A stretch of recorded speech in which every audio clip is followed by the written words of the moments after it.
terrorist came into our country under the previous administration. Joe Biden's administration foolishly gave him a tourist visa and that allowed him to unlawfully remain in our country. This individual should have been deported. Instead, he was welcomed here. And now, 3 years later, after coming to this country under Joe Biden's administration, he is lighting Jewish people on fire who were simply trying to peacefully pay respect to the hostages in Israel. This absolutely is an act of targeted terrorism. The FBI and the Department of Justice are investigating it as such, and the president is going to ensure that this individual is held to the fullest extent of the law. And not just this individual, but any individual, especially illegal criminals who engage in acts of terrorism, will be held accountable under this president. Okay, I have a question that I want to pose to you. I conducted this poll on my channel, but I want to ask you directly. And I know if you're watching this on TV, you may not be able to comment, but if you can leave a comment down below, what do you think should happen to this individual who committed a premeditated assault on innocent human beings? You know, honestly, I don't really care where you fall geopolitically, Israel, Hamas, Palestine, whatever. I mean, aside from the hate crime, and he was charged with a federal hate crime. I'll get into that in just a second. I'll give you all the details. This was a illegal criminal terrorist who came into this country under the abysmal, neglectful, absolutely atrocious Biden-Kamala regime. And he had 14 unlit Molotov cocktails. This was a plan. He had this premeditated. He was rehearsing this, planning this, strategizing this for God knows how long. There's even reports that he wanted to even inflict more damage. And I just want to ask you, where do you think the punishment lies? What do you think should happen to this individual? Do you think he should be sent to, there's talks that he should be sent to the El Salvadorian mega prison CCOT? Do you think he should be given life imprisonment? Do you think he should be, deported? Do you think he should be given a lower sentence, higher sentence, the death penalty? I want to get your thoughts on this, and I'll let you know what I think at the end. Let me know in the comments down below. I'm going to share with you Trump's response as well in just a second. But first, you're never going to believe what they actually found in this guy's car, in his vehicle, along with the 14 unlit Molotov cocktails and God knows all sorts of anti-Semitic stuff. They actually found paperwork from USAID. Remember USAID? That money laundering scam that is under the guise of an NGO, a nonprofit.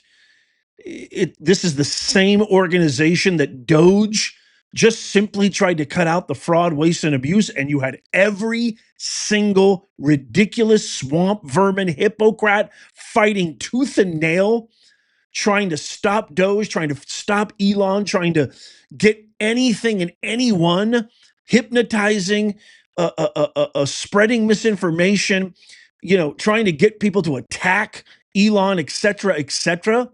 Well, guess what? They found paperwork in this guy's vehicle, who's an illegal criminal terrorist. And I just want to hearken back to this clip right here. I want to share this, that USAID was basically marked as an official largest sponsor of terror on the planet. And then I'm going to share with you what my kind of new favorite congressman from Tennessee, Tim Burchett, said. But check this out. Let's use Gaza as our case study. $2.1 billion in American taxpayers' money to Gaza since October 7th when Hamas invaded southern Israel. USAID money was going in terms of an emergency use authorization to try to go to parties that USAID formerly had a relationship with in the Gaza Strip. They had to have been vetted by OFAC. They should have been vetted against the special designated terror list from the State Department and from other Treasury organizations. Waivers were granted because they said that there was an emergency use to have that money come in to Gaza, thereby jettisoning the usual typical screening procedures. As a result, 90% of aid that was going from the United States by way of its agents in Gaza ended up in Hamas-controlled areas. And this is ridiculous. Essentially, what the U.S. assistance to Gaza did was underwrite the ability for Hamas to survive until the ceasefire was just passed a few weeks ago. There was no strategic thought for it, and there was no screening. Seems like the emergency might have been armed terrorists to kill civilians. Would that be accurate? That's accurate, and even more than that, Samantha Powers, the administrator for USAID, was intent on having Israel not be able to defend itself. To not be able to defend it. Correct. Now does it all make sense? Now does it all make sense why Ilhan Omar and Rashidi Talibi and the entire squad and all these ridiculous, pathetic excuses of congressmen and senators, etc., are out there fighting Elon, fighting Doge, fighting the American First Agenda, fighting the guy that we voted for. Does it all make sense now? Well, check this out. Tim Burchett just posted this on June 1st, 2025, early in the morning. USAID was a money laundering operation, period. And he's absolutely right because I have the receipts to prove it. Check this out. Here is a breakdown of USAID funding and state funding going towards the Arab and Islamic agencies, groups, organizations across the entire globe. Now, to be fair, some of this, and it's very, very little of it, like less than 20%, is going towards humanitarian aid, water, food, medical supplies, etc., etc. But if you look at that bottom figure of your screen right there, $164 million, and you break down the line items here, especially in the middle there, the Islamic Relief Agency, Islamic Relief Ethiopia, Islamic Relief Worldwide, $745,000. You look at the Reed Foundation, $847,000 in total grants, even the total grants equaling $928,000. The Inner City Muslim Action Network, the Interaction, the names of these different agencies, this was all funded by USAID. And if you know bureaucracy, and if what Tim Burchett is saying is accurate, which I believe in my heart is 100% true, because of all the pushback, all the fight that they gave Elon when he was just trying to save taxpayers a little bit of money, just a little bit of money. It's been such solidified proof that these are corrupt organizations and NGOs is just a false front. How much of this do you think was going towards Hamas? How much of this was going towards funding people like this absolute pariah on society who attacked those innocent people in Boulder, Colorado yesterday? How much of this went to fund those Molotov cocktails? Here's Trump's response that he just posted today, saying yesterday's horrific attack in Boulder, Colorado will not be tolerated in the United States of America. He came in through Biden's ridiculous open border policy, which is 100% true. Trump's been right about everything, which has hurt our country so badly. He must go out under Trump policy. Acts of terrorism will be prosecuted to the fullest extent of the law. This is yet another example why we must keep our borders secure and deport illegal anti-American radicals from our homeland. My heart goes out to the victims of this terrible tragedy and the great people of Boulder, Colorado. Can you just imagine?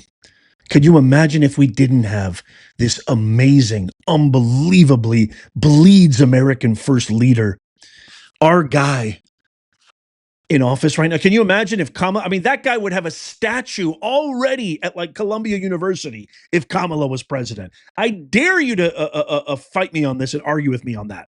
Let me know in the comments. Can you imagine if Kamala was president right now? How many more of these criminal illegal aliens would be pouring into our country because she would have done nothing about the border? The border is literally secure. We've got Tom Homan, an old school, straight from the 1880s sheriff mentality, running this and keeping our border secure at 97, 98%. And we still have a lot more work to do because we need to deport people. But the chills that I get, the absolute horrific goosebumps that I get thinking of the possibility of Trump losing on November 5th, 2024. We're so lucky, America. We are so lucky. So I told you I'd give you a little bit of background of the charges that have been filed against this guy. And it looks like there are federal charges that this indeed will be filed, as well as so many other charges as a hate crime. You can see it right there, the offense description: hate crime involving actual or perceived race, religion, or national origins. Now, why this is super important is this guarantees that no rogue, crazy activist Dem judge can let this guy go out on bail. When it's a federal hate crime like that, he is required to stay within custody until his trial, until he gets actually charged, arraigned, and given time in court. And so that's absolutely huge. And I'm so grateful for that. And we just heard from the FBI in a live press conference as well, saying that they are going to follow Trump's initiative and his proclamation to take this to the fullest extent of the law and make sure that this guy never sees the light of day again, I hope. Here's what I think. We're going to see a lot more of this stuff. The mentality, the philosophy, the ideology. We saw what happened with that valedictorian at MIT, turning her a commencement speech, graduation speech, into an anti-Israel, pro-Palestine, rant, causing so much controversy. These are the kind of people that these indoctrination camps are grooming and creating. Trust me, I know. If there's anybody who knows more about this, it's me, who worked as a professor at both the state level, private level, prestigious universities, state universities, et cetera, et cetera. I worked at them all. This is the pervasive philosophy and pedagogy that they are flinging onto our youth, our kids. It's anti-American, pro-Bolshevik, socialist, communistic, anti-creativity, anti-original, anti-independence of thought. They literally are pushing and grooming this kind of mentality, teaching young people to hate America, teaching young people to rebel in the most violent, hateful, divisive manner. This is what they do because they don't have a molecule of creativity within their entire anatomy. They don't have a complete, they've never done anything, never achieved anything except throw a bunch of word salads like Kamala. Kamala is literally the poster child of what these academic institutions produce. Literally. So is Obama. And I said this yesterday in my video. I asked a question. I'll ask it again.